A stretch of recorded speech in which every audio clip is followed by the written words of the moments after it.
ಪರಮಾತ್ಮ ಅವತಾರವನ್ನು ಮಾಡುವಂತಹ ಕಾಲದಲ್ಲಿ ಹೇಗಿದ್ದ ದೇವರು ಅಂದರೆ, ನರಸಿಂಹಾವತಾರದಲ್ಲಿ ಯಾರು ತಂದೆ ತಾಯಿ, ಯಾರು ಭಗವಂತನಿಗೆ. ಯಾರಾದರೂ ಕೂಡ ಕಂಬಕ್ಕೆ ಬಾಣಂತನ ಮಾಡ್ತಾರೆ. ಯಾರ ಹೃದಯದಲ್ಲಿ ಈ ಮೂರು ಇರುತ್ತೆ, ಅವರ ಹೃದಯದಲ್ಲಿ ನಾನೇ ಅವತಾರ ಮಾಡ್ತೇನೆ ಅಂತ ಕೃಷ್ಣ ಪ್ರತಿ ದಿವಸ ಯುದ್ಧ ಮುಗಿದ ಮೇಲೂ ಅಲ್ಲೇ ಕೂಡ್ತಿದ್ನ. ರಾತ್ರಿ ಇಳಿತಿರ್ಲಿಲ್ವಾ ಅಂತ ಕೇಳಿದ್ರೆ ಅರ್ಜುನ ಹೇಳಿದ, ಅಹಂಕಾರ ಬಂದ್ಬಿಟ್ಟಿತ್ತು, ಯುದ್ಧದಲ್ಲಿ ಗೆದ್ದು ಬಿಟ್ಟಿದ್ದೀನಿ ಅಂತ. ದುಷ್ಟರಿಗೆ ನಾವು ಚೆನ್ನಾಗಿ ಬದುಕಿದ್ರೆ ಸಾಕು, ಅವ್ರಿಗೆ ಹೊಟ್ಟೆ ಉರಿಯುತ್ತೆ. ಕೃಷ್ಣನ ಅವತಾರದಲ್ಲಿ ಏನು ಸಂದೇಶ ಅಂತ ಕೇಳಿದರೆ, ಕೃಷ್ಣನಾಗಿ ಅವತಾರವನ್ನು ಮಾಡುವಾಗ ಎಂಥ ಅವತಾರ ಭಗವಂತನದ್ದು ಅಂದರೆ, ಪರಮಾತ್ಮನದ್ದು ಅದ್ಭುತವಾದ ಅವತಾರ ಪರಮಾತ್ಮನದ್ದು. ಏನದು ಅವತಾರ ಅಂತ ಹೇಳಿದರೆ, ಅವನು ಬರುವಾಗಲೇ ಹೇಗಿದ್ದ ಕೃಷ್ಣ. ತಮದ್ಭುತಂ ಬಾಲಕಮಂಬುಜೇ ಕ್ಷಣಂ ಚತುರ್ಭುಜಂ ಶಂಖ ಗದಾದ್ಯುದಾಯುಧಂ ಶ್ರೀವತ್ಸಲಕ್ಷ್ಮಂ ಗಲಶೋಭಿ ಕೌಸ್ತುಭಂ ಪೀತಾಂಬರಂ ಸಾಂದ್ರಪಯೋಧ ಸೌಭಗಂ ಮಹಾರ್ಹ ವೈಡೂರ್ಯ ಕಿರೀಟ ಕುಂಡಲ ಸ್ವಿಷಾ ಪರಿಷ್ವಕ್ತ ಸಹಸ್ರ ಕುಂತಲಂ. ಪರಮಾತ್ಮ ಅವತಾರವನ್ನು ಮಾಡುವಂತಹ ಕಾಲದಲ್ಲಿ ಹೇಗಿದ್ದ ದೇವರು ಅಂದರೆ, ತಮದ್ಭುತಂ ಬಾಲಕಂ ಅಂಬುಜೇಕ್ಷಣಂ ಅಂತ ಅವನು ಅದ್ಭುತನಾಗಿದ್ದ ಪರಮಾತ್ಮ. ಅದ್ಭುತ, ಪರಮಾದ್ಭುತವಾಗಿದ್ದ. ಅವನನ್ನು ವರ್ಣನೆ ಮಾಡಲಿಕ್ಕೆ ಸಾಧ್ಯ ಇಲ್ಲ. ಅಂಥ ರೂಪ ಪರಮಾತ್ಮನದ್ದು. ಹುಟ್ಟಿದ ದಿವಸವೇನೆ ಶಂಖ ಚಕ್ರ ಗದಾದ್ಯುದಾಯುಧಂ, ಶಂಖ ಚಕ್ರ ಗದಾ ಪದ್ಮ ಎಲ್ಲವನ್ನು ಹಿಡ್ಕೊಂಡು ಬಂದಿದ್ದಾನೆ. ಇದರ ಮೂಲಕ ಜಗತ್ತಿಗೆ ಸಂದೇಶ ಕೊಟ್ಟ ಪರಮಾತ್ಮ. ದೇವರಿಗೆ ಗರ್ಭವಾಸ ಇಲ್ಲ. ದೇವರು ಎಲ್ಲಿಲ್ಲ ಹೇಳಿ? ಮರದಲ್ಲಿದ್ದಾನೆ, ಗುಡ್ಡದಲ್ಲಿದ್ದಾನೆ, ಕಲ್ಲಲ್ಲಿದ್ದಾನೆ, ಮಣ್ಣಲ್ಲಿದ್ದಾನೆ, ಎಲ್ಲ ಕಡೆ ಇರುವಂತೆ ಗರ್ಭದಲ್ಲೂ ಇದ್ದಾನೆ ಅಷ್ಟೇ. ಪರಮಾತ್ಮನಿಗೆ ನಮ್ಮಂತೆ ನಾವು ಹೇಗೆ ಗರ್ಭವಾಸ ಮಾಡುತ್ತೇವೋ, ಗರ್ಭವಾಸದ ನರಕವನ್ನು ಅನುಭವಿಸ್ತೇವೋ, ದೇವರಿಗೆ ಗರ್ಭವಾಸ ಎನ್ನುವಂಥದ್ದು ಇರೋದಿಲ್ಲ. ಅದರಿಂದಾಗಿ ಪರಮಾತ್ಮ ಅವನದ್ದೊಂದು ದಿವ್ಯವಾದಂಥ ಅವತಾರ ಭಗವಂತನದ್ದು. ಆ ರೀತಿ ಅವತಾರವನ್ನು ಮಾಡಿದ ಪರಮಾತ್ಮ. ಹೀಗೆ ಅವತಾರವನ್ನು ಮಾಡಿದಾಗ ಇದರ ಮೂಲಕ ತೋರಿಸಿದ, ಗರ್ಭವಾಸ ನನಗಿಲ್ಲ ಅಂತ. ಯಾಕೆ ಅಂತಂದರೆ, ಪರಮಾತ್ಮನಿಗೆ ದೇವಕಿ ಸುತ ಅಂತ ಸುಮ್ಮನೆ ಹೇಳೋದು. ನರಸಿಂಹನಾಗಿಯೂ ಅವತಾರ ಮಾಡಿದ್ದಾನೆ ಭಗವಂತ. ನರಸಿಂಹಾವತಾರದಲ್ಲಿ ಯಾರು ತಂದೆ ತಾಯಿ, ಯಾರು ಭಗವಂತನಿಗೆ. ದೇವರಿಗೆ ತಂದೆ ತಾಯಿ ಯಾರು? ವಾದಿರಾಜ ಸ್ವಾಮಿಗಳು ಹೇಳುತ್ತಾರೆ, ಭಗವಂತ ನರಸಿಂಹ ಯಾರ ಕೂಸಿದು ಅಂತ ಕೇಳಿದರೆ ಕಂಬದ ಕೂಸು ಅಂತ ಹೇಳ್ತಾರೆ. ಕಂಬ ಒಡ್ಕೊಂಡು ಬಂದಲ್ಲ. ಸ್ತಂಭಾರ್ಭ ಕಾಸಹನ ಡಿಂಬಾಯ ದತ್ತವರ ಗಂಭೀರ ನಾದ ನೃಹರೇ. ಸ್ತಂಭಾರ್ಭ, ಸ್ತಂಭ ಅಂದ್ರೆ ಕಂಬ ಅಂತ ಅರ್ಥ. ಆ ಕಂಬವನ್ನ ಒಡ್ಕೊಂಡು ಬಂದಿದ್ದಾನೆ, ಆದ್ರಿಂದ ಕಂಬದ ಕೂಸಿದು ಅಂತ ಹೇಳ್ತಾರೆ. ಯಾರಾದರೂ ಕೂಡ ಕಂಬಕ್ಕೆ ಬಾಣಂತನ ಮಾಡ್ತಾರೆ? ಮಾಡೋದಿಲ್ಲಲ್ವ. ಹಾಗೆ ಭಗವಂತನಿಗೆ ತಾಯಿ ಇಲ್ಲ ಅಂತ ಅರ್ಥ. ಹಾಗೆ ಭಗವಂತನು ಕೂಡ ಬರುವಾಗಲೇ ಶಂಖ ಚಕ್ರ ಗದಾ ಪದ್ಮ ಹಿಡ್ಕೊಂಡು ಬಂದಿದ್ದಾನೆಂದ್ರೆ ಅವನಿಗೆ ಗರ್ಭವಾಸ ಇಲ್ಲ ಅಂತ ಅರ್ಥ. ಅಂಥ ರೂಪದಿಂದ ಬಂದ ಪರಮಾತ್ಮ. ಹೀಗೆ ಬಂದಂಥ ಭಗವಂತ ವಸುದೇವ ದೇವಕಿಯರಿಗೆ ಅನುಗ್ರಹ ಮಾಡಿ ಹೇಳ್ತಾನೆ, ನನ್ನನ್ನು ನಂದಗೋಕುಲಕ್ಕೆ ಕರ್ಕೊಂಡು ಹೋಗಿ. ಆ ನಂದಗೋಕುಲದಲ್ಲಿ ಯಶೋದೆ ಮಡಿಲಲ್ಲಿ ನಾನಿರ್ತೇನೆ. ಯಾಕೆ ಅಂದರೆ ಯಶೋದೆಯು ಕೂಡ ಭಗವಂತ ಮಗನಾಗಿ ಹುಟ್ಟಬೇಕು ಅಂತ ಪ್ರಾರ್ಥನೆ ಮಾಡಿದ್ದಂತೆ. ಮಗನಾಗಿ ಬೆಳೆಸಬೇಕು ಅವನನ್ನು. ಅದಕ್ಕೆ ಆ ಮಗನ ರೂಪವನ್ನ ತಾಳಿ ಅವಳ ಕಂದನಾಗಿ ಬೆಳೀತೇನೆ ಅಂತ ಅಲ್ಲಿಗೆ ಹೋದ. ಇವರು ಕೇಳಿದ್ರು ನನ್ನ ಮಗನಾಗಬೇಕು ಅಂತ. ಕಶ್ಯಪರು ಮತ್ತು ಅವರ ಹೆಂಡತಿ ಅದಿತಿ. ಹಾಗಾಗಿ ಅವರು ಕೇಳಿದ್ರಿಂದಾಗಿ ಅವರಿಗೂ ಕೂಡ ಮಗನಾಗಿ ಹುಟ್ಟಬೇಕು ಅನ್ನೋದಕ್ಕೋಸ್ಕರವಾಗಿ ಕಶ್ಯಪನೇ ವಸುದೇವ ಮತ್ತು ಅದಿತಿಯೇನೇ ಈ ದೇವಕಿ. ಆದ್ದರಿಂದಾಗಿ ಅವರಿಬ್ಬರಿಗೂ ಕೂಡ ಭಗವಂತ ಅವತಾರವನ್ನು ಮಾಡಿ ಅವರ ವರವನ್ನು ಮತ್ತು ಅದೇ ರೀತಿ ಯಶೋದೆ ಮತ್ತು ನಂದಗೋಪನ ವರವನ್ನು ಕೂಡ ಪೂರೈಸಿದ. ಅದಕ್ಕೆ ಕರೆದುಕೊಂಡು ಹೋಗ್ತಾನೆ. ಕರೆದುಕೊಂಡು ಹೋದ ಭಗವಂತ ಒಟ್ಟಾರೆ ಇಷ್ಟಾಯ್ತಲ್ವ. ಇದರಲ್ಲಿ ಕೃಷ್ಣಾವತಾರ ಆಯಿತು. ಕೃಷ್ಣನ ಅವತಾರದಲ್ಲಿ ಏನು ಸಂದೇಶ ಅಂತ ಕೇಳಿದರೆ, ಕೃಷ್ಣಾವತಾರ ವರ್ಷಕ್ಕೆ ಒಮ್ಮೆ ಬರುತ್ತೆ ಅಂತ. ಕೆಲವರಿಗೆ ಕೃಷ್ಣಾಷ್ಟಮಿ ಇವತ್ತು, ಮತ್ತೊಬ್ಬರಿಗೆ 4 ದಿವಸ ಬಿಟ್ಟು ಅಂತಲೂ ಕೂಡ ಹೆಚ್ಚು ಕಡಿಮೆ ಆಗೋದು ಇದೆ. ಒಂದೊಂದು ತಿಂಗಳುಗಟ್ಟಲೆನೂ ಹೆಚ್ಚು ಕಡಿಮೆ ಆಗೋದಿದೆ. ಹೀಗೆಲ್ಲ ಪಂಚಾಂಗ ಕರ್ತೃಗಳ ಪ್ರಕಾರ. ಆದರೆ ಮಧ್ವಾಚಾರ್ಯರ ಪ್ರಕಾರ ಈ ಕೃಷ್ಣಾಷ್ಟಮಿಯನ್ನ ಯಾವತ್ತೂ ಒಂದು ದಿವಸ ಆಚರಣೆ ಮಾಡಬೇಡಿ, ಪ್ರತಿನಿತ್ಯವೂ ಕೃಷ್ಣಾಷ್ಟಮಿಯನ್ನ ಆಚರಣೆ ಮಾಡಿ ಅಂತ ಹೇಳ್ತಾರೆ. ನಿತ್ಯ ಕೃಷ್ಣಾಷ್ಟಮಿ, ಕೃಷ್ಣೋತ್ಸವ ಎನ್ನುವಂತಹದ್ದು ನಡೀಬೇಕು ಅಂತ. ಹೇಗೆ ಈ ಕೃಷ್ಣಾಷ್ಟಮಿಯನ್ನು ಆಚರಣೆ ಮಾಡೋದು ಅಂತ ಕೇಳಿದರೆ ಅದಕ್ಕೆ ಹೇಳ್ತಾರೆ, ಕೃಷ್ಣ ಭಗವಂತ ಮಥುರಾ ಪಟ್ಟಣದಲ್ಲಿ, ಅದರಲ್ಲೂ ಕೂಡ ಸೆರೆಮನೆಯಲ್ಲಿ ವಸುದೇವ ದೇವಕಿಯರಿಗೆ ಅವತಾರ ಮಾಡಿದ. 6 ಜನ ಮಕ್ಕಳು ಸತ್ತ ಮೇಲೆ ಭಗವಂತ ಅವತಾರವನ್ನು ಮಾಡಿತು.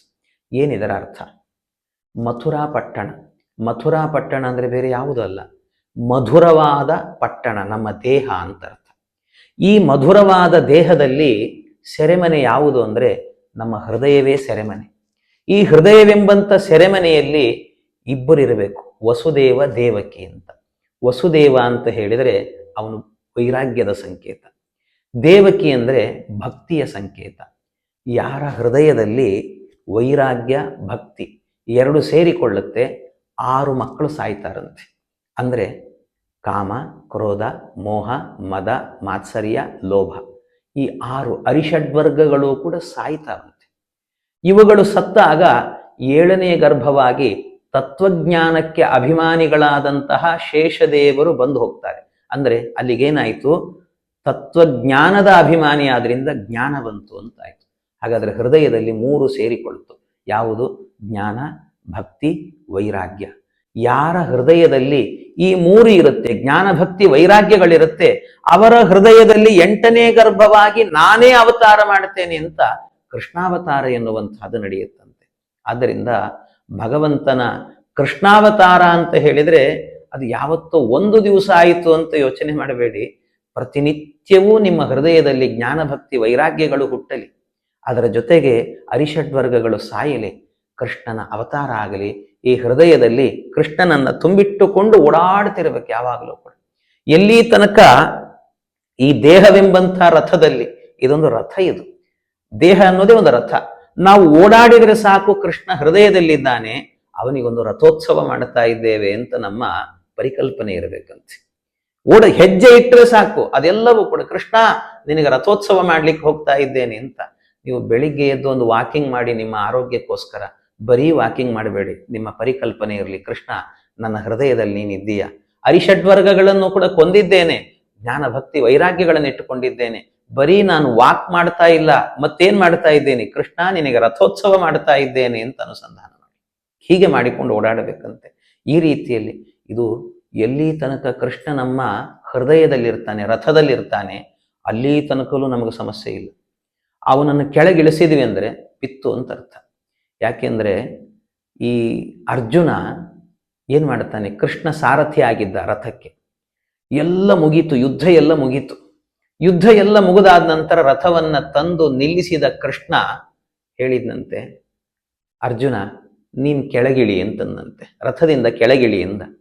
ಅರ್ಜುನ ಹೇಳಿದ, ಅಹಂಕಾರ ಬಂದ್ಬಿಟ್ಟಿತ್ತು, ಯುದ್ಧದಲ್ಲಿ ಗೆದ್ದು ಬಿಟ್ಟಿದ್ದೀನಿ ಅಂತ. ಅವನು ಹೇಳ್ತಾನೆ, ಕೃಷ್ಣ ನೀನ್ ಡ್ರೈವರು, ನೀನ್ ಇಳಿದು ಡೋರ್ ಓಪನ್ ಮಾಡಿದ್ಮೇಲೆ ನಾನು ಇಳಿತೀನಿ, ಮೊದಲು ನೀನ್ ಇಳಿ ಅಂತ. ಕೃಷ್ಣ ಹೇಳಿದ, ಅರ್ಜುನ ಅಕಸ್ಮಾತ್ ನಾನು ಇಳಿದ್ರೆ ಆಮೇಲೆ ಇಳಿಲಿಕ್ಕೆ ನೀ ಇರಲ್ಲಪ್ಪ, ಅದರಿಂದ ನೀನು ಇಳಿ ಅಂತ ಹೇಳಿದ. ಕೇಳಲಿಲ್ಲ ಅಷ್ಟು ಸುಲಭದಲ್ಲಿ, ಕೈ ಹಿಡಿದು ಇಳಿಸಿದ ಕೃಷ್ಣ.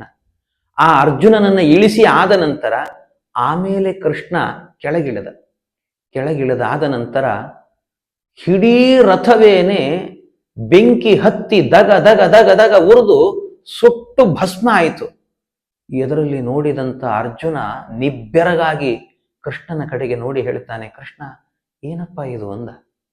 ಕೃಷ್ಣ ಹೇಳಿದ, ಅರ್ಜುನ ನಿನ್ನ ರಥದ ಮೇಲೆ ಎಷ್ಟೋ ಜನರ ಕಣ್ಣು ಬಿದ್ದಿತ್ತು, ಎಷ್ಟೋ ಜನರು ಕೂಡ ಇದರ ಮೇಲೆ ಮಾಟ, ಮಂತ್ರ, ಅಸ್ತ್ರ, ಶಸ್ತ್ರ ಏನೇನೋ ಪ್ರಯೋಗ ಮಾಡಿದ್ದಾರಪ್ಪ. ಆದರೂ ನಿನ್ನ ರಥಕ್ಕೆ ಏನೂ ಆಗಿರಲಿಲ್ಲ.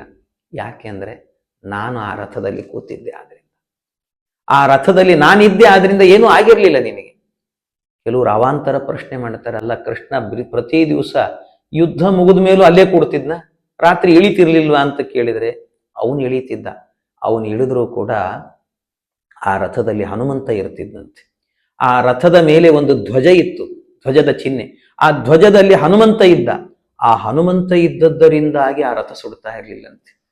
ಹಾಗೆ ಭಗವಂತ ಹೇಳಿದ, ಕಡೆಗೆ ನಾನೀಗ ಇಳಿದೆ, ಹನುಮಂತನು ಹಾರಿ ಹೋಗಿದ್ದಾನೆ ಯುದ್ಧ ಮುಗಿದ ಮೇಲೆ, ಅದರಿಂದ ರಥ ಸುಟ್ಟೋಯ್ತು ಅಂತ. ಇದರಿಂದ ನಾವೇನು ತಿಳ್ಕೊಳ್ಬೇಕು ಅಂದರೆ, ನಮ್ಮ ಈ ರಥದಲ್ಲೂ ಕೂಡ ಕೃಷ್ಣ ಇದ್ದ ಅಂದರೆ, ಯಾಕೆಂದ್ರೆ ನಮ್ಮ ಮೇಲೂ ಕೂಡ ಪ್ರತಿನಿತ್ಯವೂ ಕೂಡ ಯಾರ್ಯಾರು ಎಂತಿಂತ ಕಣ್ಣು ಹಾಕ್ತಾರೋ ಗೊತ್ತಿಲ್ಲ, ಯಾರು ಎಷ್ಟು ಹೊಟ್ಟೆ ಉರುಕೊಳ್ತಾರೋ ಗೊತ್ತಿಲ್ಲ. ಏನಿಲ್ಲ, ದುಷ್ಟರಿಗೆ ನಾವೇನು ತೊಂದರೆ ಕೊಡಬೇಕಾಗಿಲ್ಲ. ಅವರಿಗೆ ದುಷ್ಟರಿಗೆ ನಾವು ಚೆನ್ನಾಗಿ ಬದುಕಿದ್ರೆ ಸಾಕು, ಅವ್ರಿಗೆ ಹೊಟ್ಟೆ ಉರಿಯುತ್ತಂತೆ. ಕಣ್ಣು ಹಾಕ್ತಾರೆ, ದೃಷ್ಟಿ ಹಾಕ್ತಾರೆ, ಏನೇನೋ ಪ್ರಯೋಗ ಮಾಡ್ತಾರೆ. ಈ ದೇಹ ಯಾವತ್ತೋ ಬಿದ್ದೋಗ್ಬಿಡ್ಬೇಕು. ಆದರೂ ಆಗೊಮ್ಮೆ ಈಗೊಮ್ಮೆ ನಾವು ಕೃಷ್ಣನ ಸ್ಮರಣೆ ಮಾಡ್ತಿರ್ತೀವಲ್ಲ, ಹೃದಯಕ್ಕೆ ತಂದುಕೊಂಡಿರ್ತೀವಲ್ವ, ಆದ್ದರಿಂದ ಈ ದೇಹಕ್ಕೇನು ಆಗದೆ ಉಳಿದಿದೆ ಅಂತ ತಿಳ್ಕೊಳ್ಳಬೇಕು. ಅದರಿಂದ ಪ್ರತಿನಿತ್ಯವೂ ಕೃಷ್ಣ ಈ ಹೃದಯದಲ್ಲಿದ್ದಾನೆ, ನಿನಗೆ ರಥೋತ್ಸವ ಮಾಡುತ್ತೇವೆ ಅಂತ ಅನುಸಂಧಾನ ಮಾಡಿದರೆ ಜೀವನದ ಉದ್ದಕ್ಕೂ ಯಾರ ದೃಷ್ಟಿಯೂ ನಮ್ಮ ಮೇಲೆ ಬೀಳೋದಿಲ್ಲ. ಭಗವಂತನ ಕೃಪಾ ಕಟಾಕ್ಷ ಮಾತ್ರ ನಮ್ಮ ಮೇಲೆ ಇರುತ್ತೆ ಅಂತ. ಹೀಗೆ ಭಗವಂತನ ಕೃಷ್ಣಾಷ್ಟಮಿ ಅಂತ ಹೇಳಿದರೆ ಬರೀ ಯಾವತ್ತೋ ಒಂದು ದಿವಸ ಅಲ್ಲ, ಪ್ರತಿನಿತ್ಯವೂ ಕೂಡ ಕೃಷ್ಣಾಷ್ಟಮಿಯನ್ನು ಆಚರಣೆ ಮಾಡಿ ಅನ್ನುವಂಥ ಸಂದೇಶವನ್ನು, ದಿವ್ಯವಾದ ಸಂದೇಶವನ್ನು ಕೊಟ್ಟಿದ್ದಾರೆ. ಹೀಗೆ ಇದು ಕೃಷ್ಣಾವತಾರದ ಸಂದೇಶ.